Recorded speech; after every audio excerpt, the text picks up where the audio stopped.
안녕하세요. 장우성입니다. 2017년 4월 7일이고요. 미국 주식 시황 및 종목을 말씀드리겠습니다. 일단 뭐 오늘은 미중 정상회담이 가장 뭐 중요한 뉴스로 해서요. 지금 결과가 어떻게 나올지 다 이목이 집중되고 있는데 어제는 뭐 일단은 조금 소폭 올라가는 그런 모습을 좀 보였고요. 일단은 뭐 1박 2일 코스이기 때문에 오늘 조금 뭐 밤이 되면서 구체적으로 좀 결론이 나오지 않을까 이런 생각이 좀 들고요. 오늘의 가장 뭐 핫한 뉴스는 일단은 미국의 시리아에 대한 미사일 공격이 있었습니다. 그래서 뭐 일부 러시아에 좀 피해 가면서 약간 좀 어지러운 그런 상황이었는데 생각보다는 뭐 심각한 상황은 아닙니다만 어쨌거나 그런 내용이 있었고 또 오늘은 어제 잠깐 그 제가 시황 때 교육을 시켜드렸듯이 상무부에서 발표하는 미국의 고용 지표가 오늘 08시 30분 잠시 후 9시 반 정도 이후에 나올 거니까요. 한번 체크해 보시고요. 아마 잘 나올 겁니다. 그래서 오늘은 뭐 특별한 어떤 뭐 악재가 없는 이상 지금 소폭 이제 마이너스권인데 결과론적으로는 좀 플러스가 나지 않을까 저는 개인적으로 그렇게 생각합니다. 특히 뭐 다우지수에 대한 하방 경직성을 보이면서 다우지수가 소폭 올랐다는 얘기가 나와주고 있고 그중에 캐터필라가 1.68% 올라주는 모습을 보여주고 있었다고 내용이 나오고 있는데 뭐 일단은 뭐 건설기계 자재 업종이 오르면서 올랐다고 그러는데요. 어제는 또 금융주도 같이 올랐습니다. 그래서 어떻게 보면은 트럼프 관련 주식들이 좀 올랐다. 캐터필라는 인프라 관련 주식입니다. 그래서 중장비 만드는 회사고요. 물론 뭐 트럼프의 인프라에 대한 부분이 뭐 된 건 아닙니다만 4월 5일 날 일단 어쨌거나 CEO 50인과 함께 모여서 일부 인프라 뭐 그 도로나 교량이나 이런 걸 사실 90일 안에 공사를 착수할 수 있는 회사에 대해서는 연방 기금을 줘서라도 일단 좀 인프라를 좀 한번 시작해 보겠다 내용이 나와주고 있기 때문에 좀 관심 있게 보셔야 될 것 같고요. 일단 국제 유가는 뭐 휘발유 수요 증가 기대로 일단 상승하는 모습을 보였습니다만 저는 뭐 늘상 말씀드립니다만 유가가 올라가는 거는 올라가는가 보다. 예, 또 떨어지면 떨어지는가 보다. 보시면 되겠고요. 일단은 뭐 유가 관련 기업 뭐 엑슨모빌이나 뭐 그런 게 아니고선 뭐 유가 ETF를 매매하시거나 이렇게 하지는 말기를 좀 부탁을 좀 드리겠습니다. 굉장히 어려운 사실 유가라든지 달러 통화 그거 맞추는 건 정말 어려운 부분입니다. 저희가 뭐 주식하고는 또 다른 세계이기 때문에 저는 뭐 이런 쪽으로 상품 쪽으로는 말씀을 많이 안 드리고요. 윌리엄스 총재가 연준의 대차 대조표 정상화 과정에서 개시 의미에서 다음 단계 착수가 합리적이며 연말까지 다음 단계를 밟아가는 것이 적절하다고 얘기했습니다. 그래서 연말까지 해서 단계를 밟아가고 대차 대조표 축소는 수년간 소요될 수 있다. 대차 대조표 축소라는 거 다시 한번 말씀드립니다만 대차 대조표 축소 혹은 연준의 보유 자산 축소라는 거는 쉽게 결론적으로 얘기하면 긴축입니다. 긴축. 어제도 말씀드렸습니다. 긴축이라는 거는 돈을 쪼으는 거죠. 돈을 쪼은다는 얘기는 금리 인상과 어떻게 보면 같은 맥락이거든요.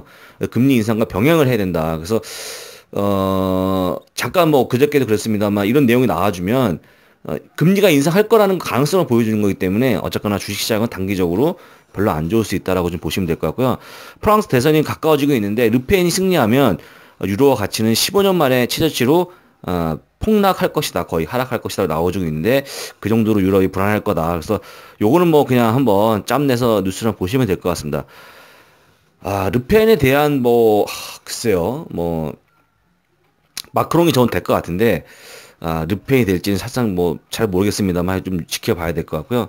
아까 말씀드린 걸로 제가 이제 장황하게 적어 드렸습니다. 그래서 연준의 새로운 단계인 자산 축소는 시장 과열 등 우려가 배경이 됐다. 아까 말씀드린 것처럼 그렇다 그러면 의사록에서 연내 자산 보유 자산 축소하고 이런 부분들을 하고 있다는 얘기는 뭐냐면 이유는 그 여기 보시는 것처럼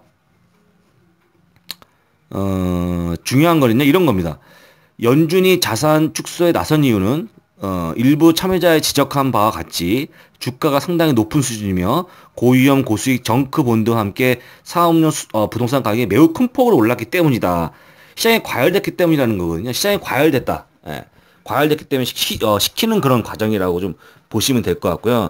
이런 거를 통화 정책으로 좀 풀어나간다는 얘기인데 어쨌거나 이제 금리를 좀 올리면서 아까 말씀드린 것처럼 보유 자산을 좀 줄이겠다. 그래서 여기 보시게 되면 패드의 보유 자산 중 2018년 만기 미국 국채는 4천억 달러 규모인데요. 2017년 회계연도 재정 수지 적자 전망치의 70%에 해당되는 그런 겁니다. 그래서 해당 매입을 중지하는 경우에 장기 금리 상승 압력이 커지고 개인의 주택 구입과 기업 설비 투자에 부담 요인. 이거 무슨 얘기냐면요. 금리가 올라간다는 거예요. 쉽게 얘기하면 금리가 올라간다. 금리가 올라가면 집 살 때 어렵겠죠. 어차피 뭐 생돈 주고 사는 사람 없으니까요. 기업도 설비 투자 뭐 이자가 늘어나니까 그런 부분을 얘기하고 있기 때문에 전체적으로 보면 연준이 통화 정책의 새로운 단계인 자산 축소라는 거는 우리가 연준이 보유하고 있는 자산에 대한 축소라는 거는 매입을 안 한다는 거거든요. 매입을 안 하는 거기 때문에 보통 이제 돈을 푸는 방법은 국채 같은 걸 매수해서 돈을 찍어내는 그런 게 아닙니다. 돈을 찍어낼 수는 없습니다. 어디든지 정당하게 뭘 사서 돈을 푸는 거죠. 그러니까 국채를 발행해서 국채를 그 FOMC에서 산다는 얘기는 달러가 나가는 거 아닙니까? 예, 달러를 주고 국채 사서 보유하고 있다는 건데 지금에 있는 그런 보유 자산을 줄이겠다. 그런 얘기거든요. 그러면 그걸 팔죠. 그럼 국채를 시장에 내놓고 뭘 가져갑니까? 연준이 달러를 가져가기 때문에 달러를 점점 먹어 들어간다. 달러가 줄어든다. 그런 거라서 아까 말씀드린 것처럼 달러가 줄면 금리 인상으로 이어질 수 있다. 그런 것들에 대한 사실 어려운 것 같지만 좀 더 쉽게 생각하시면 됩니다. 너무 어려운 말을 써갖고 그러는 건데요. 이런 거거든요. 2008년 금융위기에 가장 많이 장기 국채를 대량 매입했어요. 대량 매입해서 사면서 달러를 푸는 거 아닙니까? 달러를 계속 푸는 거죠. 국채 매입하면서 시장에 돈을 엄청 풀어갖고 그런 이제 위기에 대한 대응을 한 건데 이제는 그런 게 아니다는 거죠. 돈이 너무 많이 풀려 있다는 거거든요. 돈을 걷어들이는 방법들입니다. 돈을 거둘 때는 반대로 자산을 축소해서 내놔서 자산을 줄여가면서 다시 한번 돈을 좀 조인다, 긴축한다 이런 부분을 좀 이해하시면 될 것 같고요. 내년 2월 임기가 만료됩니다. 옐런 의장이. 근데 이게 보통 과거에도 버냉키 전 의장이 퇴임 직전에도 양적 완화 축소하는 그러니까 원래 통화 정책의 정상화를 좀 목표합니다. 지금 통화 정책의 정상화라고 보면 어렵거든요. 그래서 정상적으로 보유 자산을 축소를 통해서 많이 풀렸던 어떤 그런 것들을 이제 조금씩 긴축하는 쪽으로 해서 통화 정책의 정상화를 좀 말씀을 하고 있는 거다 보시면 될 것 같고요.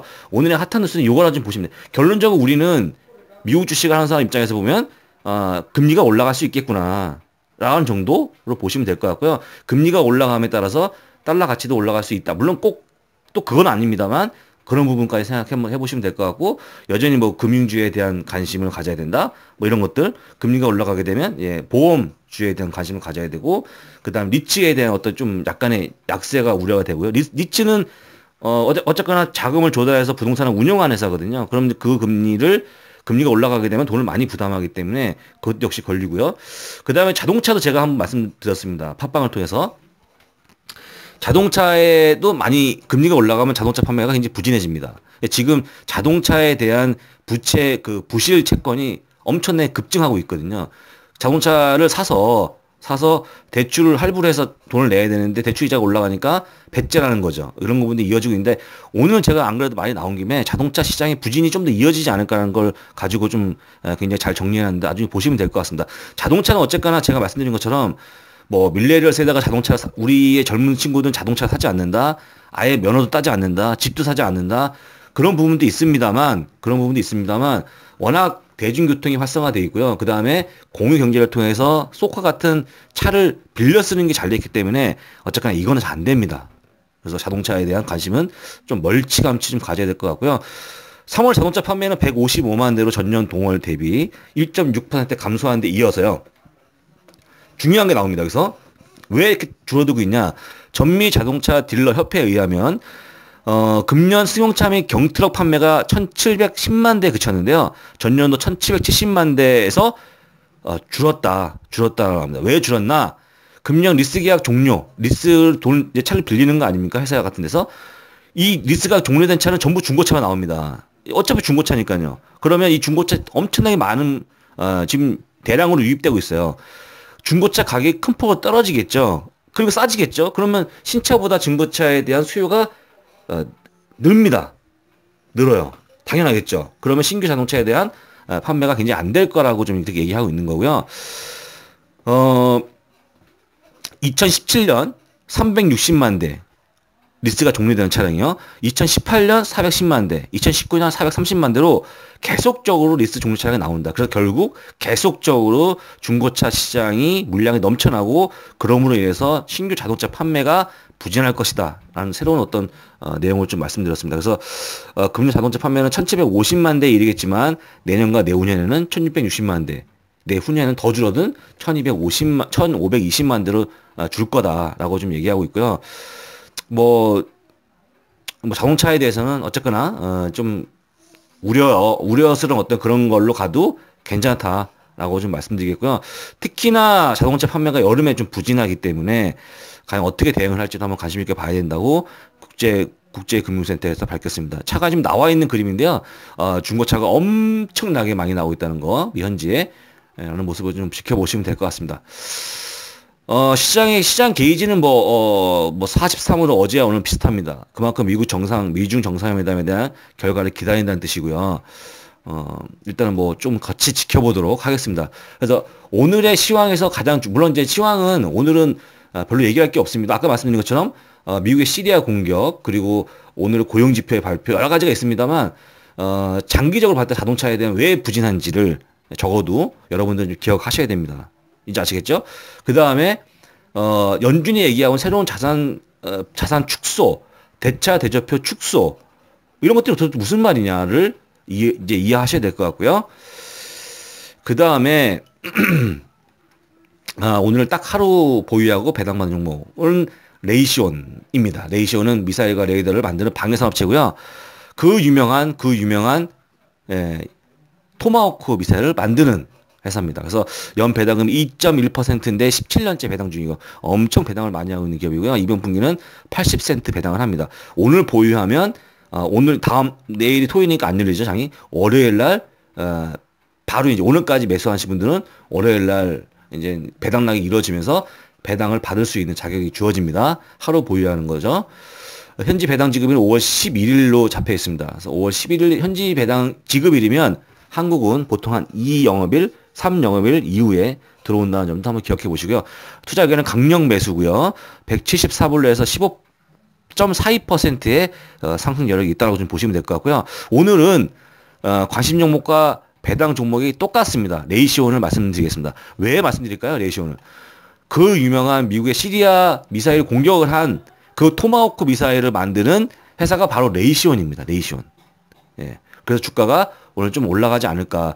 어쨌거나 제가 늘상 말씀을 드립니다만 방위산업 관련한 업체, 개별 종목, 그리고 관련 ETF는요, 시대를 넘나드는 어떤 시대든지 항상 존재하고 있는 우리가 매수해야 될 관심 업종입니다. 업종.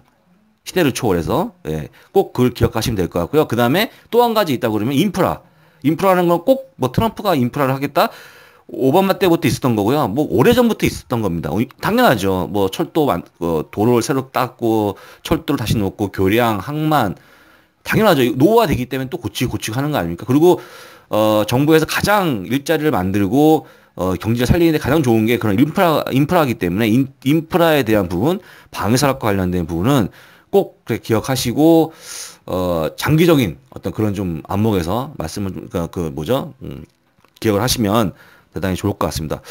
오늘 미현지에서 많이 언급되는 종목은 와이어하우저라고 해서 이거는 종이 만드는 회사입니다. 제가 예전에 한번 인터내셔널 페이퍼라는 IP 종목을 한번 좀 이렇게 말씀드린 적이 있었는데 관련해서 가장 1등 미현지에서 1등의 종이 회사입니다. 종이 회사이기 때문에 한번 기억을 해보시면 될 것 같고요. 이 회사 역시 미현지에서의 어떤 종이를 많이 만들어 생산하는 기업이기 때문에 어떻게 보면 미국적인 회사입니다. 그래서 어떻게 보면 트럼프에 대한 어떤 그 수혜일 수도 있고요. 와이어하우저는 한번 좀 기억을 한번 해보시면 좋을 것 같고요. 그리고 이제 가트너라는 회사인데 이거는 그 IT 리서치 하는 회사입니다. 아마도 많이 들어보셨을 겁니다. 가트너는. 이거 가트너에서 뭘 밝혔다. 이런 건 나와요. 가트너에서 무슨 내용을 발표했다. 이렇게 나오기 때문에 리서치에 대한 부분은 상당히 알려진 회사인데 이 두 가지 회사가 현지에서 많이 언급되고 있는 회사입니다. 그래서 한번 좀 보시면 될 것 같고요. 역시 뭐 보는 거 나온 내용들은 거의 기술적으로 최근에 올라가는 모습을 좀 보이지 않을까. 근데 이 두 종목 다 평균 의견은요. 한번 가트너만 좀 보여드릴까요? 가트너만 보여드리면 가트너입니다. 이게 가트너에 대한 평균 의견은 스트롱 바이. 목표 주가 역시 한 5.19%의 업사이드 포텐셜이 있다는 점. 제가 이제 많이 나오는 것 중에서 또 한번 걸러서 말씀을 드리는 거기 때문에 좋은 종목 말씀을 드리려고 최대한 애를 쓰고 있습니다. 이렇게 해서 한번 오늘 시황을 마치고요. 관심 있게 잘 보시고 모쪼록 뉴스를 통해서라도 트럼프와 시진핑이 어떤 내용이 나왔는지 꼼꼼히 챙기시고 주말에 벚꽃이라도 잘 보시고 푹 쉬시고 월요일 날 뵙도록 하겠습니다. 감사합니다.